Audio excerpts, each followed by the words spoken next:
नमस्कार साथियों, मैं विवेक दरेला भव्य एजुकेशन चैनल की बाल विकास एवं शिक्षण शास्त्र कक्षा में आप सभी का स्वागत करता हूं। हमारी आज की कक्षा शिक्षण विधियों पर आधारित एमसीक्यूज पर है। ये पार्ट 2 है वीडियो का। पहले पार्ट में 15 क्वेश्चनों पे चर्चा थी, इसमें भी 15 क्वेश्चनों पे चर्चा होगी। टोटल 4 पार्ट के हैं वीडियो, जिसमें 60 प्रश्न आपको मिलेंगे, जो आपके सीटीईटी 2026 परीक्षा के शिक्षण शास्त्रीय प्रश्नों पर काम आएंगे, चाहे वो भाषा, हिंदी, अंग्रेजी, संस्कृत या गणित, विज्ञान, पर्यावरण अध्ययन या सामाजिक विज्ञान की हो, लेवल फर्स्ट का परीक्षा हो या लेवल सेकंड की। तो बहुत उपयोगी कक्षा है, इसे अवश्य देखिएगा। 60 प्रश्नों के आपके निश्चित तौर पे काम में आएंगे। और इसके अलावा भी यदि आपको किसी भी प्रश्न पर या विषय वस्तु पर अगर आपको वीडियो चाहिए, तो मुझे कमेंट बॉक्स या मेरे विद्या एजुकेशन 25 टेलीग्राम चैनल पर आप कमेंट करें। मेरा प्रयास रहेगा आपको प्रमाणिक व सटीक जानकारी दूं। एक निवेदन है, मेरे वीडियो को अवश्य शेयर करें, सब्सक्राइब करें मेरे चैनल को, वीडियोस को लाइक करें, कोई शंका हो तो कमेंट अवश्य करें, पसंद आए तो उसकी भी कमेंट करें। चलिए वीडियो को शुरू करते हैं 15 प्रश्नों के साथ। पहला प्रश्न है, प्रश्नोत्तर विधि सुकाती विधि का मुख्य उद्देश्य क्या है? पहला प्रश्न हमारा, जो कि दूसरे वीडियो का 16वां प्रश्न है। प्रश्नोत्तर विधि या सुकराती विधि क्या होती है? जिसमें सुकरात यूनान का एक शिक्षक था, जहाँ पे युवाओं का समूह था, वहां चला जाता था, उनसे सामने एक शंका प्रस्तुत करता था। युवा अपने जो पूर्व ज्ञान के आधार पर उन प्रश्नों का उत्तर देते थे। हर उत्तर से वो एक नया प्रश्न बनाता था। एक स्थिति आती थी कि युवा उसको सुनने के लिए तैयार हो जाते थे और फिर वह उनके ज्ञान को संशोधित करता था और इस तरह से वो ज्ञान उनके लिए काम में आता था। तो अब देखते हैं कि मुख्य उद्देश्य क्या है। अब विकल्पों को समझने के बाद विधि को, ये छात्रों को रटने के लिए प्रेरित करना, ऐसा तो कुछ भी नहीं है। छात्रों में जिज्ञासा, रुचि और तार्किक सोच विकसित करना, ये हमारा उत्तर हो सकता है। केवल परीक्षा के लिए तैयारी कराना, तो केवल वाले विकल्प तो वैसे भी गलत है, मैंने पार्ट 1 में भी बताया था। शिक्षक का एकाधिकार, नहीं, ये बिल्कुल गलत है। हमारा सही उत्तर क्या होगा इस प्रश्न का? छात्रों में जिज्ञासा और तार्किक सोच का विकास करना, यानी कि बी हमारा सही उत्तर है और यही प्रश्नोत्तर विधि का कार्य है। अगले प्रश्न पे आते हैं। प्रश्नोत्तर विधि का मुख्य उद्देश्य क्या है? छात्रों को रटाना, नहीं। छात्रों में आलोचनात्मक सोच और सक्रिय भागीदारी विकसित करना, बिल्कुल सही है। उत्तर बी। केवल जानकारी देना, गलत। शिक्षक का एकाधिकार, गलत। तो प्रश्न संख्या 17 का उत्तर बी सही है। अगले प्रश्न पे आते हैं। प्रश्नोत्तर विधि के चरणों में शामिल नहीं है। प्रश्नोत्तर विधि के कितने चरण होते हैं? 5 चरण होते हैं। कितने चरण होते हैं? 5। और 5 चरण क्या क्या होते हैं? नंबर 1 है प्रश्नों का निर्माण, जिसमें शिक्षक पाठ्य वस्तु पर तार्किक सरल प्रश्न बनाता है जो उसकी छात्रों की क्षमता और रुचि के अनुसार हो, और हर प्रश्न का उत्तर अगले प्रश्न की भूमिका तैयार करता है, जिससे अगला प्रश्न बनता है। दूसरा चरण है प्रश्न जिज्ञासा उत्पन्न करना। प्रश्न इस तरह प्रस्तुत कर दिए जाते हैं कि छात्रों में विषय के प्रति रुचि हो और उत्तर जानने की इच्छा या जिज्ञासा पैदा हो।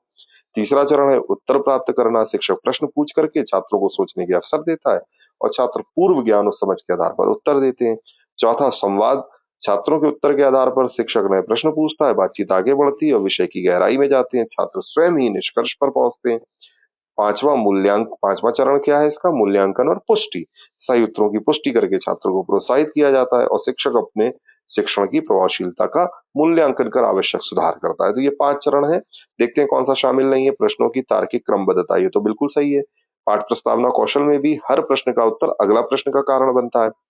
जिज्ञासा उत्पन्न करना, निश्चित तौर पे हर प्रश्न के साथ आपके अंदर जिज्ञासा बच्चे के अंदर होगी। उत्तर को सीधे स्वीकार करना, ये चरण में शामिल नहीं है। ध्यान रखिएगा, सीटेट में इस तरह के प्रश्न आते नहीं है। 3 है और 1 नहीं है, वो हमारा उत्तर है। तो ये प्रश्नोत्तर विधि के चरणों में नहीं है। सी वाला सीधे स्वीकार नहीं करते, बल्कि उत्तर को नए प्रश्न से जोड़ते हैं। तो प्रश्न संख्या 18 का उत्तर है सी। और ध्यान रखेंगे, प्रश्नोत्तर विधि के कुल कितने चरण है? 5। प्रश्नोत्तर विधि से छात्रों में कौन सा कौशल विकसित होता है? अवलोकन शक्ति। निश्चित तौर पे विषय वस्तु का ज्ञान होता है, उसको वो निरीक्षण करता है, तभी तो अगले प्रश्न की ओर ऐसे ऐसे धीरे धीरे हम लोग बढ़ते हैं क्रमबद्ध रूप से। अर्थ ग्रहण करने की क्षमता, विषय को गहराई से समझता है, तो इससे क्या है, अर्थ ग्रहण करने की क्षमता आती है। जब विषय को गहराई से समझेगा तो आत्मविश्वास भी आएगा। तो उत्तर इसका क्या सही है? 19 का, ये सब। 20वां प्रश्न, परियोजना विधि का मूल सिद्धांत क्या है? तो हमें याद रखना, परियोजना विधि में वास्तविक समस्याओं का अध्ययन किया जाता है, जिसमें छात्र अपनी समस्या चुनता है शिक्षक के सहयोग से, मार्गदर्शन से, और उस समस्या पर अपनी गति, अपनी क्रिया के साथ, अपनी रुचि के साथ आगे बढ़ता है। यहाँ पे शिक्षक की भूमिका एक मार्गदर्शक या फैसिलिटेटर की होती है। तो मूल सिद्धांत इसमें क्या है? स्वगति स्वक्रिया, यानी करके सीखना। देखते हैं, ये रटना नहीं, इससे तो बचने के लिए परियोजना विधि प्रयोग की जाती है। केवल सुनना, गलत। शिक्षक का एकाधिकार नहीं है, छात्र केंद्रित विधि है परियोजना विधि। परियोजना विधि एक छात्र केंद्रित विधि है और इसमें बच्चे का मुख्य उद्देश्य क्या है, सिद्धांत क्या है इस विधि का, करके सीखना, स्व करके सीखना। ठीक है, तो उत्तर बी सही है।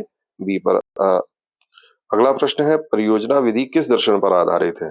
तो हमें याद रखना, परियोजना विधि के जनक कौन थे? परियोजना विधि के जनक थे किलपैट्रिक। कौन थे? किलपैट्रिक। और किलपैट्रिक महोदय किसके शिष्य थे? जॉन ड्यूवी महोदय के। और जॉन ड्यूवी महोदय किस बात से संबंध रखते हैं, देखते हैं। ए आदर्शवाद नहीं, बी व्यवहारिकता या व्यवहारिकतावाद या प्रैग्मेटिज्म, बिल्कुल सही। तो जॉन डीवी किससे संबंधित है? प्रैग्मेटिज्म से, व्यवहारिकतावाद से, प्रकृतिवाद से रूसो संबंधित है, यथार्थवाद से तो वही वो नहीं संबंधित है ड्यूवी, और आदर्शवाद से भी संबंधित नहीं है। तो हम सीधे सीधे आंसर हमारा क्या हो जाएगा? व्यवहारिकतावाद, क्योंकि परियोजना विधि ड्यूवी के शिष्य किलपैट्रिक की है, वो इसके जनक हैं, और किलपैट्रिक परियोजना विधि किस दर्शन से? व्यवहारिकतावाद से। अगले प्रश्न पर आते हैं, परियोजना विधि में शिक्षक की भूमिका क्या होती है? हम अभी आपको बता चुके हैं पूर्व में भी कि व्याख्यान देना नहीं, आज्ञा देना नहीं, जानकारी देना नहीं। शिक्षक परियोजना विधि जो एक छात्र केंद्रित विधि है, इसमें एक मार्गदर्शक या फैसिलिटेटर के रूप में होता है। ठीक है, छात्र स्वागति से सीखता है, छात्र मार्गदर्शन देता है। अगले उत्तर बी सही है। अगले प्रश्न पर आते हैं, परियोजना विधि के चरणों का सही क्रम क्या है? तो ध्यान रखेंगे, परियोजना विधि के 5 चरण हैं, जिसमें पहला चरण क्या होता है? स्थिति को उत्पन्न करना। ध्यान से समझिएगा, पहला चरण है स्थिति को उत्पन्न करना। छात्रों के सामने शिक्षक एक वास्तविक उपयोगी समस्या परिस्थिति को प्रस्तुत करता है, जिसमें छात्र उसे हल करने की इच्छा बनाते हैं। दूसरे स्टेप पे क्या होता है? परियोजना का चयन किया जाता है, योजना बनाई जाती है, चुनी गई परियोजना को कैसे पूरा करेंगे, कैसे उसके हम आवश्यक कदम और संसाधन शामिल करेंगे, कौन कौन से होंगे। तीसरे स्तर पर हम जो योजना बनाते हैं उसका क्रियान्वयन करते हैं, और उसके द्वारा छात्र स्वयं करके सीखते हैं। चौथे चरण में मूल्यांकन किया जाता है कि परियोजना पूरी होने के बाद जो हमने परियोजना पूरी की उसमें किस हद तक सफलता प्राप्त की। और 5वें चरण पे हम उसका अभिलेखन करते हैं, उसकी कमियां, नई बातें, इस तरह से उसको रिकॉर्ड करते हैं। तो हमारा जो इसमें सही विकल्प क्या होगा, ध्यान से देखें, बी विकल्प में स्थिति प्रदान करना, या पहली क्या है, परियोजना का जो पहला चरण बताया था मैंने कि स्थिति उत्पन्न करना। फिर उसके बाद हम क्या करते हैं? योजना बनाते हैं, योजना का क्रियान्वयन करते हैं, उसकी रिकॉर्डिंग करते हैं और फिर मूल्यांकन करते हैं। तो इस तरह से हमारे कितने चरण हो जाते हैं? 5 चरण। तो हमारे ये 23वें का सही उत्तर क्या है? बी। ठीक, रिकॉर्डिंग और मूल्यांकन। अगले प्रश्न पे आते हैं, परियोजना विधि में छात्र कैसे सीखते हैं? शिक्षक द्वारा बताने पर? नहीं। प्राकृतिक और सामाजिक परिस्थितियों में गतिविधियों द्वारा? तो मैंने पहले भी कहा कि परियोजना विधि में वास्तविक समस्या चुनी जाती हैं जो कि समाज से संबंधित होती हैं, वास्तविक परिस्थिति से रिलेट करती हैं। तो प्राकृतिक और सामाजिक परिस्थितियों में गतिविधियों द्वारा, ना केवल पढ़कर, ना प्रश्न पूछकर, बल्कि उत्तर इसका बी सही है। अगले प्रश्न पे आते हैं, चॉइस बोर्ड को का प्राथमिक उद्देश्य छात्रों को निम्नलिखित प्रदान करना है। मैंने आपको पूर्व कक्षा जो हमारी थी उसमें शिक्षण विधियों के कक्षा सेकंड में मैंने आपको बताया था, 6वीं कक्षा में, कि चॉइस बोर्ड एक ऐसा शिक्षक उपकरण है जिसमें छात्रों को विभिन्न गतिविधियों का ग्रिड मिलता है, जिसमें वो अपनी सीखने की शैली, रुचि और गति के अनुसार किसी विषय का अन्वेषण कर सकते हैं, अपनी समझ को प्रदर्शित कर सकते हैं। जैसे कि किसी छात्र को आपने कहा कि भाई आपको एक शब्द दिया, हमने कहा कि कला। अब कला पे आप क्या कर सकते हैं? आप उसका कोई हमें समानार्थी शब्द बता सकते हैं, आप उस पे कोई वाक्य प्रयोग करके हमें दिखा सकते हैं। ठीक है, आप क्या कर सकते हैं कि उस कला शब्द से संबंधित कोई चित्र बना करके हमें दिखा सकते हैं। जैसा आपकी समझ हो बच्चे की, उस समझ के अनुसार वह उस शब्द पे अपना उत्तर या प्रतिक्रिया दे सकता है। तो चॉइस बोर्ड में चॉइस है, विकल्प है छात्र के पास, अपनी सीखने की शैली, अपनी रुचि, अपनी गति के अनुसार प्रतिक्रिया देना, जो भी शिक्षक पूछ रहा है प्रश्न उस पर। ठीक है, क्लियर हो गया। अब हम लोग विकल्प पे आते हैं। एक, क्रमबद्ध रूप से पालन करने के लिए निर्देशों का कठोर समूह। कठोर है? नहीं, लचीला समूह है। केवल गृह कार्य के लिए सीमित विकल्प? नहीं, सीमित नहीं है, यहाँ तो उसके पास विकल्प है, काफी सारे हैं। अपनी सीख, जो बच्चे ने मतलब जो सीखा है, अधिगम किया है, खूब प्रदर्शित करने या कौशल का अभ्यास करने में स्वायत्ता और विकल्प। बिल्कुल ठीक बात है, बच्चे के पास स्वायत्ता है कि वो किस रूप में उस शब्द पर या उस प्रश्न पर अपनी प्रतिक्रिया देना चाहता है। ठीक है, तो ये उत्तर हमारा सी सही है। यह देखने के लिए प्रतियोगिता में कौन सबसे तेज? नहीं नहीं नहीं, उत्तर हमारा कौन सा सही है 25 का? सी। याद रखेंगे, बच्चे के पास विकल्प है, चॉइस है कि वो अपना प्रतिक्रिया किस रूप में दे सके, जैसा वो सीखता है, जैसी उसकी शैली है। ओके, अगले प्रश्न पर आते हैं, परियोजना आधारित शिक्षण प्रोग्राम बेस्ड लर्निंग का मुख्य लक्ष्य क्या है? पाठ्यपुस्तकों को रटना? नहीं, प्रोजेक्ट मेथड का उद्देश्य ये नहीं है। वास्तविक दुनिया की समस्याओं की जांच और समाधान, ये मैं आपको पूर्व प्रश्न में भी बता चुका हूँ। उत्तर इसका बी सही है, जानकारी एकत्रित करना नहीं है, केवल सिद्धांत नहीं है। वास्तविक दुनिया की समस्याओं पर परियोजना विधि संबंधित है और उसकी समस्याओं के समाधान में हम काम करते हैं। अगले प्रश्न पर आते हैं। समस्या समाधान विधि का पहला चरण क्या है? समस्या समाधान विधि का पहला चरण हमें क्या मालूम है कौन सा होगा? उसके लिए हमें ध्यान रखना होगा कि समस्या समाधान विधि का पहला चरण, उसके लिए हमें ध्यान में रखना होगा समस्या समाधान विधि का पहला चरण क्या है? समस्या की पहचान और परिभाषा। देखिए, इसमें 6 चरण है समस्या समाधान विधि के। ठीक है, कितने चरण हैं? 6। अब पहला चरण क्या है? समस्या की पहचान और परिभाषीकरण। समस्या को स्पष्ट रूप, पहली बात तो किसी भी समस्या का समाधान आप तब कर पाएंगे जब उस समस्या को पहचाने और उसको परिभाषित कर सके। ठीक है, उसकी जड़ में जाए। फिर दूसरे चरण क्या है? जानकारी को एकत्र करना और उसका विश्लेषण करना। तीसरा क्या है? संभावित समाधानों का मंथन, जो भी आपने उसके समाधान संभावित सोचे उस पर मंथन करना। फिर सर्वोत्तम समाधान या विकल्प का चयन करना, ये चौथा चरण है। पांचवें में समाधान को लागू करना, जो भी आपने विकल्प में सर्वोत्तम लगा उसे चयनित किया, पांचवें चरण में हम उसको लागू कर दें। और छठवें में उसका मूल्यांकन करते हैं और देखते हैं कि कोई सुधार की गुंजाइश है, क्या ये प्रभावी रहा। तो इस तरह से 6 चरण होते हैं समस्या समाधान के। तो पहला चरण, सबसे पहला तो यही है कि समस्या को पहचानना और उसको परिभाषित करना कि वास्तव में समस्या क्या है, उसकी गहराई में जाना। तो परिकल्पना का परीक्षण करना नहीं, विश्लेषण नहीं, सत्यापित नहीं। समस्या समाधान विधि का सबसे पहला चरण है समस्या की पहचान करना। अगले हम लोग प्रश्न पर आते हैं। समस्या समाधान विधि शिक्षण के किस स्तर से संबंधित है? तो आप सभी ध्यान रखेंगे, शिक्षण के 3 स्तर होते हैं। कितने स्तर होते हैं? 3। 3 स्तर कौन कौन से होते हैं शिक्षण के? नंबर पहला स्मृति स्तर, नंबर दूसरा बोध स्तर, नंबर तीसरा चिंतनशील स्तर। ठीक है, तो 3 स्तर में ये क्या है? निम्न से उच्च की ओर है। यानी कि जो सबसे निम्न स्तर का जो चिंतन होता है वो कौन सा होता है? वो होता है स्मृति स्तर। और जो सबसे उच्च स्तर का चिंतन होता है वो कौन सा होता है? चिंतनशील स्तर। निम्न से उच्च की ओर जाता है ये स्तर। निम्न स्तर स्मृति स्तर में क्या होता है? तथ्यों सूचनाओं को रटाया जाता है बिना अर्थ समझे। और बोध स्तर में क्या होता है? तथ्यों के बीच संबंध, उनके पैटर्न को समझने का अवसर बच्चे को दिया जाता है, जिससे बच्चे की सूझबूझ विकसित होती है। ठीक। तीसरे चिंतनशील स्तर में बच्चा जो है उसका उच्चतम स्तर होता है, समस्या केंद्रित उसको सिखाई जाती है, समस्या समाधान योग्यता उसको सिखाई जाती है, आलोचनात्मक सोच बच्चे की विकसित होती है, तर्क करने की शक्ति विकसित होती है, कल्पना शक्ति विकसित होती है। तो ये 3 स्तरों का अपना अपना काम है। सबसे पहले फैक्ट्स को देना, जैसे एबीसीडी सिखा देना। फिर शब्दों के अर्थ और शब्द से कैसे वाक्य बनते हैं ये समझाना। फिर अंत में हम समझाते हैं उसको क्या? अर्थ के साथ संदर्भ को ग्रहण करना। ये चिंतनशील स्तर में होता है, जिसमें वो अपनी अपनी भाषा शैली में अपने विचार व्यक्त कर सकता है, कोई निबंध लिख सकता है। तो ये सब करने के लिए उच्च स्तर पर जाना पड़ेगा। लेकिन शुरुआत कहाँ से होगी? स्मृति पहले तो रटना ही है ना उसको, कहा से कबूतर फिर खा, इस तरह से करके। तो स्मृति से चिंतनशील पे जाना है, कोई स्तर स्किप नहीं हो सकता। तीनों ही स्तर उपयोगी हैं, लेकिन सर्वोच्च स्तर कौन सा है? चिंतनशील स्तर। तो समस्या समाधान विधि की शिक्षण के किस स्तर से संबंधित है? तो हम याद रखेंगे कि समस्या समाधान विधि शिक्षण के चिंतनशील स्तर से संबंधित है। क्यों संबंधित है? क्योंकि समस्या समाधान विधि में तर्क की भी जरूरत है, कल्पना की भी जरूरत है और आलोचनात्मक सोच की भी जरूरत है। तो ये चिंतनशील स्तर से संबंधित है। ठीक है, अगले प्रश्न पे आते हैं। समस्या समाधान विधि का मुख्य उद्देश्य क्या है?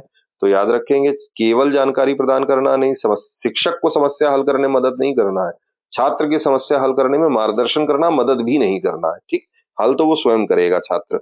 व्यवहारिक कार्य पूरा नहीं करना है। ठीक, छात्र समस्या का समाधान करना है। तो उत्तर क्या सही होगा इसका? बी। और बी उत्तर में क्या? छात्रों में गहन चिंतन, समस्या समाधान के कौशल विकसित करना, यही मुख्य उद्देश्य है प्रॉब्लम सॉल्विंग मेथड का। अगले प्रश्न पर आते हैं, जो कि आज की कक्षा का हमारा अंतिम प्रश्न है। मेरा निवेदन है, मेरे वीडियो को लाइक करें आपको अगर पसंद आए, और अपने साथियों को भी शेयर करें और ध्यान से देखें, आपको काम में अवश्य आएंगे सीटीईटी की इस परीक्षा में। अंतिम प्रश्न है, निम्नलिखित में कौन सी समस्या समाधान की एक तकनीक नहीं है?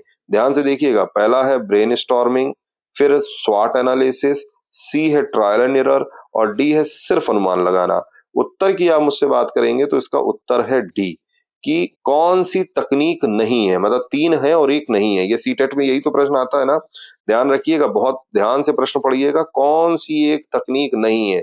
यानी कि 3 तकनीकें समस्या समाधान से इसमें संबंध रख रही हैं और वो 3 तकनीकें कौन-कौन सी हैं? ब्रेनस्टॉर्मिंग, स्वॉट और ट्रायल एंड एरर। लेकिन एक संबंधित नहीं है, वो कौन-सी है? अनुमान लगाना, कि उत्तर इसका डी सही है। अब अगर आप मुझसे कहेंगे कि सर जी ये ब्रेनस्टॉर्मिंग मेथड क्या है? तो किसी भी एक समस्या पर भिन्न-भिन्न तरीके के विकल्प देना। जैसे कि आपने कहा कि हमें अपने नई एक कंपनी खोली है, उसका हमें प्रचार करना है। कैसे कर सकते हैं? तो ये एक समस्या हो गई। अब समाधान में ब्रेनस्टॉर्मिंग में एक काम करते हैं, फेसबुक पे उसका ऐड दे देते हैं, सोशल मीडिया पे, अखबारों पे दे देते हैं, अच्छा न्यूज़ चैनल पे दे देते हैं। एक काम करते हैं, बैनर लगाते हैं सड़कों पर। एक काम करते हैं, अपनी कंपनी आपकी जिस प्रोडक्ट से रिलेटेड है, उस प्रोडक्ट के जो डिस्ट्रीब्यूटर्स हैं या रिटेलर हैं, उनकी शॉप पे जाकर के इसका ऐड करते हैं। तो आपने क्या किया, एक समस्या के डिफरेंट डिफरेंट आपने सॉल्यूशंस दिए। तो ये क्या हुआ, ब्रेनस्टॉर्मिंग। एक ही समस्या एक ही है और आप उसमें कितने भिन्न तरीके के, एक से अलग तरीके के समाधान दे सकते हो। इसे ब्रेनस्टॉर्मिंग कहते हैं। दिमाग को एकदम बिल्कुल हिला देता है, झंझावात विधि हिंदी में बोला जाता है। स्वॉट एनालिसिस क्या होता है? एस से स्ट्रेंथ, डब्ल्यू से वीकनेस, ओ से अपॉर्चुनिटी, टी से थ्रेट्स। यानी कि आपका शक्ति, आपकी कमजोरी, अवसर और चुनौतियां। थ्रेट्स माने चुनौतियां। इनका विश्लेषण करके आप किसी भी क्षेत्र में सफलता अर्जित कर सकते हो कि आपकी शक्तियां क्या हैं, आपकी कमजोरियां क्या हैं। शक्तियों को ध्यान में रखना है और उसको बूस्ट करना है, कमजोरियों को सबसे ज्यादा उस पर फोकस करना है और उसको दूर करना है। अवसर आपके सामने कितने हैं उस क्षेत्र में और आपके सामने उस अवसर में आने वाली चुनौतियां क्या है। अगर आप ये ध्यान में रख करके किसी क्षेत्र में कदम रखेंगे तो निश्चित तौर पर सफलता प्राप्त करेंगे। समस्या समाधान में इसका भी प्रयोग होता है। ट्रायल एंड एरर, ऑब्वियस सी बात है, तरह तरह की आप समस्याओं के विभिन्न समाधान निकालते हैं, फिर सर्वोत्तम का चयन करते हैं। अगर वो नहीं हो पाया तो अगले विकल्प पे हम चले जाएंगे। ठीक, तो उस तरह से समाधान कर लेंगे। तो इसलिए इसमें ट्रायल एंड एरर भी होती है। तो हम ध्यान रखेंगे इन तीनों तरीकों को समस्या समाधान के संदर्भ में और अगले किसी अन्य प्रश्न में ये अपने आप के लिए प्रश्न भी है। तो इन तीनों ही मेथड को ध्यान में रखेंगे।